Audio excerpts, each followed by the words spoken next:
Hello， 大家好，这里是钱妮儿。你看到我这个粗糙的妆容和我背后的这个背景，大概就能猜出我今天要讲的就是花木兰。首先呢，这部电影在9月4号的时候，海外观众呢就可以超前收看了，但是你需要支付6块9毛9的 Disney Plus 月费之外，你还要花29块9的额外费用，你才能看到木兰这部电影。平常呢，对于我们这些海外狗来说，看一部电影无非就花个20多加币，每逢周二的时候，我们还能遇到半价，其实和国内看部电影的价格是差不多的。但是这次呢，收费竟然超过了200块人民币啊！今天的这个视频呢，主要是来吐槽。如果你对于这部电影还抱有一些期待还希望去电影院看的话，那就请你退出这个视频，等看完电影之后再回来继续观看。如果你不怕被我的意见影响，那就继续收看下去吧。首先呢，对于木兰这部电影呢，我觉得还是有一些点是可以夸的。首先就是刘亦菲的演技。那我们通常知道刘亦菲过去都是仙女式演技啊，在这部电影中，她对她自己是有些突破的。无论她的打戏或者是她的日常戏，其实都能看出来她有一些进步。她甚至在某些镜头中还能演出一些卡通感。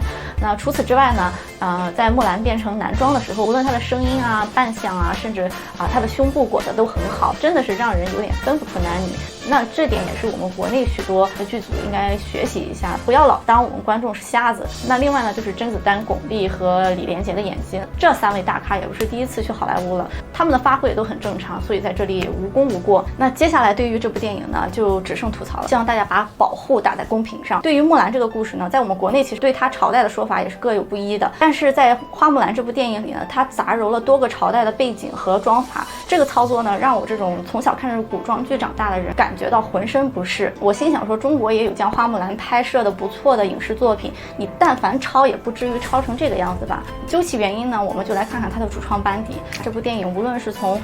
制片、导演到编剧，没有一个是华人。更甚者是呢，我去看了一下这个导演的资历呢，他所拍过的电影我也都打在屏幕上。但凡有看过其中任何一部的，也请打在公屏上告诉我。如此资历的一个导演，竟然接下了如此重任去拍摄《花木兰》这部电影，我也实打实的感受到了诚意啊。那再就是呢，这是一部满满中国特色的电影，并且它是一个中国的 IP， 而在编剧中竟然没有请一个华人，这也就不难解释这部电影中满满的违和感都是哪里来的了。再来说一下技术上让我觉得特别值得吐槽的地方，首先就是凤凰，他竟然把这个凤凰制作的呢像是风筝一样，你但凡给我加点火，你但凡给我加点粒子特效，我都能感受到这个凤凰的神性。巩俐从人形变成鹰，就是旋转缩小，然后再旋转放大，这样的特效设计是不是有点太便宜了点呢？第二点呢，就是两国对战的士兵，放眼看去呢，我粗略也能估算得出，这一边的士兵也就几百个吧。就这样数量的士兵，值得当时挨家挨户，无论老幼都要上战场吗？其实好莱坞在许多电影中，大规模战争的这种人群都是用特效制作的，那这部电影这种技术都没怎么用到，就连这样的故事基础都没有考虑好，这部电影真的是那再就是呢，这部电影的威亚让我印象最深刻的呢，就是在电影开场的时候，儿时的木兰在天上飞来飞去，但是那个威亚真的是不稳啊！你但凡拿出任何一个国产6分以下的古装剧，它的威亚都比您这稳啊！我在整个观看的时候，都能让我产生这样一张脸的剧情如下：首先是在电影初期，木兰打扮的美美的要去见媒婆的这一段剧情的时候，那她的爸爸就看到了打扮好的木兰，他说了这句话。